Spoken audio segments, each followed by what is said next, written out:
Welcome to the webinar for What Does Drink Responsibly Even Mean? An introduction to alcohol, drinking, and creating a community of care. This webinar was created by Rose Del Vecchio, health educator for the Office of Wellness Promotion, and is narrated by Jenny Yost, Assistant Director of Student Leadership and Involvement. Today we will be looking at the ways in which alcohol affects our bodies and brains, as well as other areas of our life, and some harm reduction strategies to help guide you when choosing to drink. This conversation is meant to assist you in examining the things you might enjoy about drinking and the things you definitely don't enjoy, and how you can work towards minimizing risks and avoiding the things you don't like. One key takeaway: all of the information you will be receiving today is meant to help you take care of not only yourself, but also your friends and others around you. All right, let's get started. The Office of Wellness Promotion is a resource that provides campus with wellness education and programming, alcohol and other drug education. You may have attended one of our events like Condom Bingo, Checkup from the Neck Up, Turkey Trot, Get Yourself Tested, or De-Stress Fest. You can visit us and learn more at wcupa.edu/wellness. The first thing we want to do is make sure we are all on the same page when talking about one drink. We will use the National Institute of Health serving sizes to discuss a standard drink throughout this presentation. So, for example, here we have a standard beer, either in a can or glass bottle. The average beer will be about 5% ABV, or alcohol by volume. Standard light beers will be around 3% ABV, and IPAs will range toward 9 or 10% ABV. It's always important to know about the brand of alcohol you're drinking, since a 3% beer impacts a person very differently from a 10% beer. Next, let's take a glass of wine. Wine is between 12 and 15% ABV on average. And lastly, liquor. When we talk about liquor, it can be in a shot glass or in a mixed drink, but the measurement should always stay the same. Most liquor is about 40% ABV or 80 proof. So how many ounces of each type of alcohol would equal one standard drink? Take a moment to write down your guess for beer, wine, and liquor. Okay, let's see if you got them right. Remember, each of these will equal one standard drink, according to the National Institute of Health. How many ounces are in a standard drink of beer? The correct answer is 12 ounces. Next up, wine. How many ounces in a standard drink of wine? The correct answer is 5 ounces. This is significantly less than you might think in a wine glass. All right, next up, liquor. How many ounces of liquor equals one standard drink? The correct answer is 1.5 ounces. On an average shot glass, this means filling it slightly under the rim. For mixed drinks, my advice is to use a shot glass to measure your liquor before adding any mixer. This helps you know how much you're consuming and gives you control.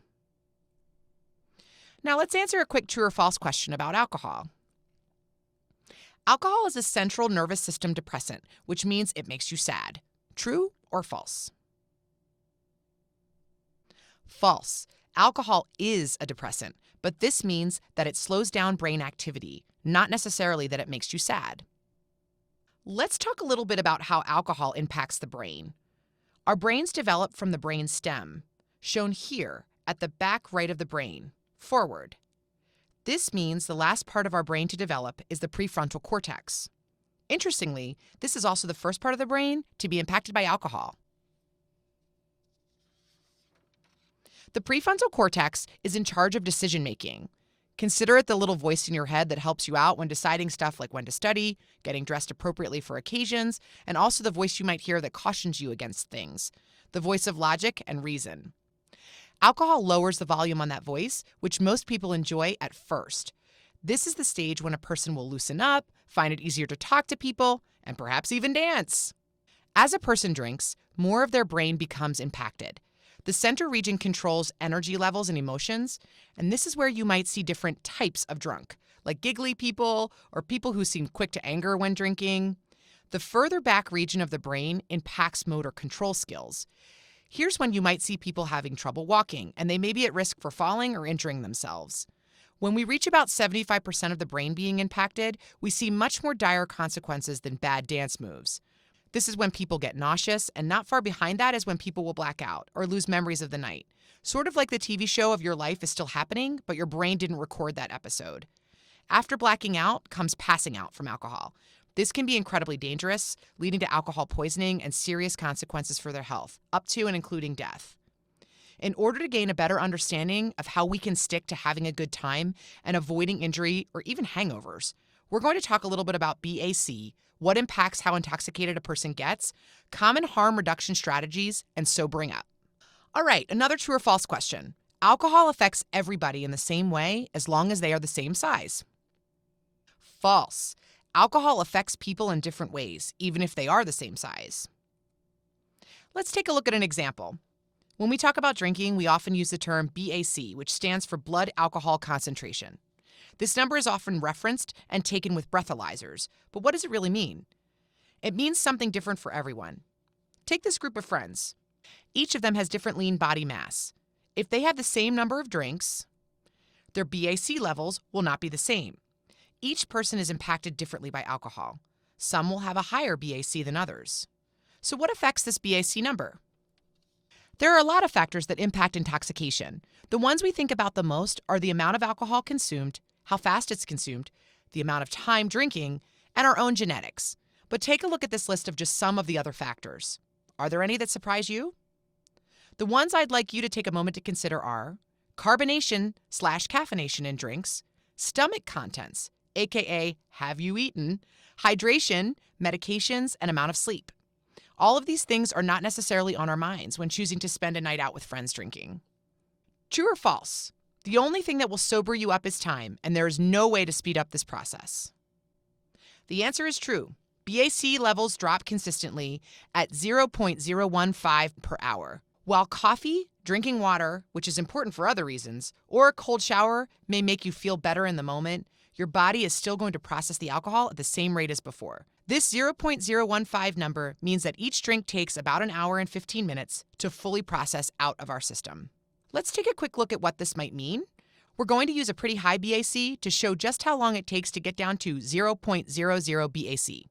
Just so you know, a 0.200 BAC level typically means that someone is in danger of blacking out or even passing out.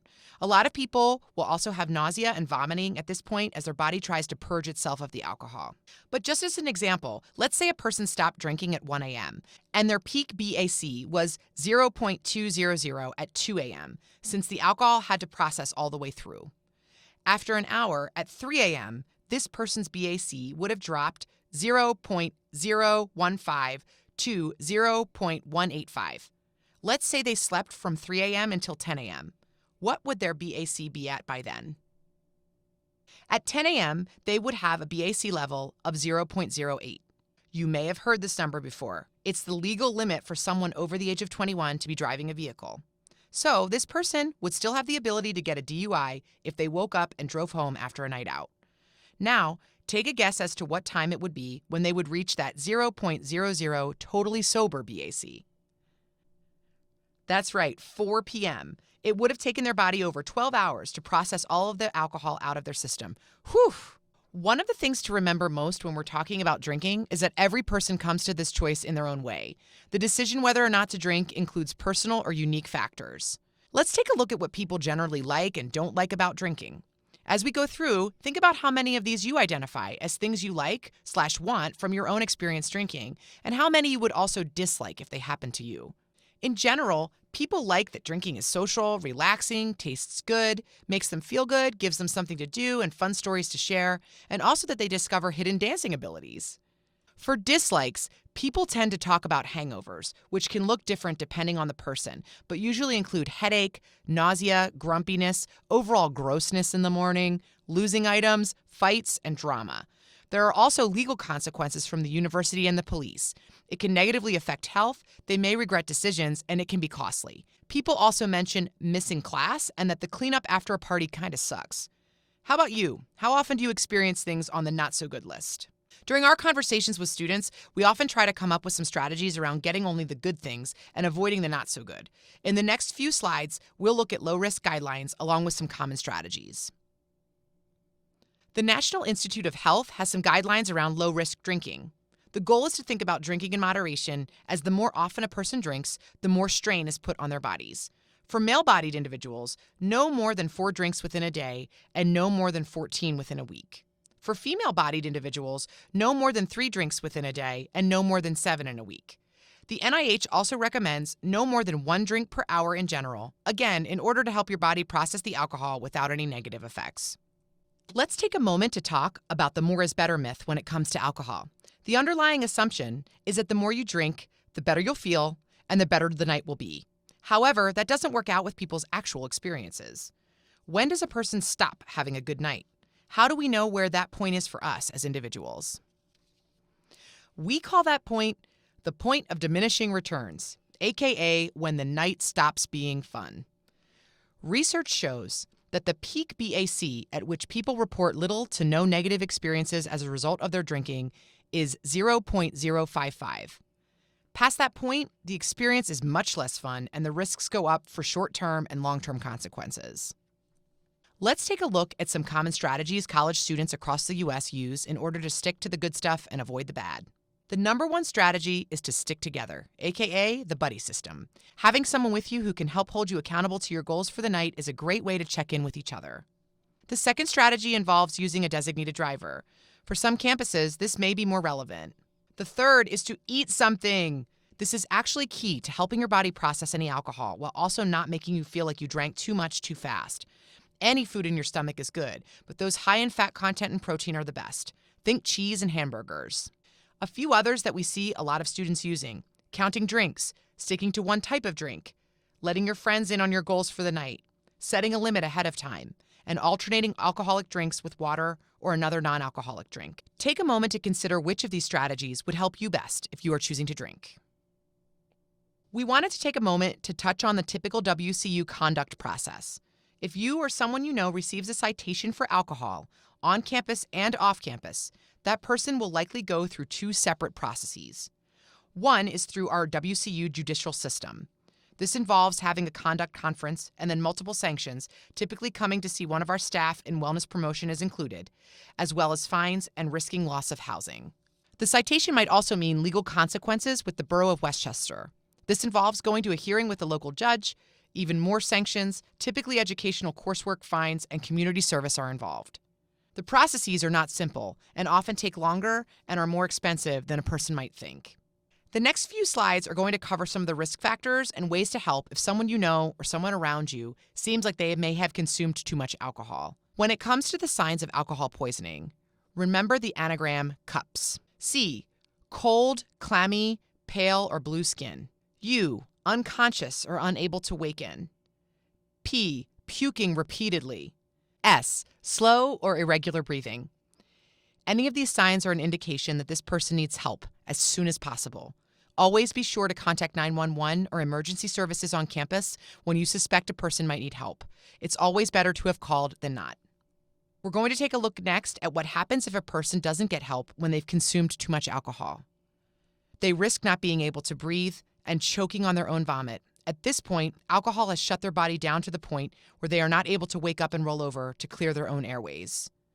They can have an irregular heartbeat, irregular breathing, be too cold, have seizures, and eventually suffer permanent brain damage or death. Here's how we can prevent any and all of the prior slide from occurring. Call 911. Again, it's always better to have called than not. Stay with the person and don't put them into bed and leave them. If they are unconscious, put them on their side so they can keep their airways clear. If breathing completely stops before emergency services arrive, perform CPR or find someone who can. The final topic we would like to touch on involves having tough conversations with friends who you suspect of having a substance abuse issue. These are not easy conversations to be had, and signs may be subtle. The Office of Wellness Promotion here at WCU is a good resource if you'd like to check in about a friend and are worried. Some signs of alcohol abuse: drinking more than intended, trying to cut down unsuccessfully, spending a significant amount of time looking to drink more, having alcohol impact responsibilities, or suffering severe consequences from drinking. Continuing to use after experiencing negative consequences or showing signs of withdrawal are all things that indicate this person needs your help. If you're up for talking directly with the person, know that the most important thing is to express your concerns and then listen. Always ask for permission before giving advice, and be as objective as possible. When they're ready, you may offer resources. Know that it can be a long process and instant results are unlikely. As we wrap up, We would like to offer resources for students both on and off campus. We've indicated confidential on-campus resources with an asterisk. If you have any questions or feedback on this presentation, please feel free to contact us at wellness@wcupa.edu.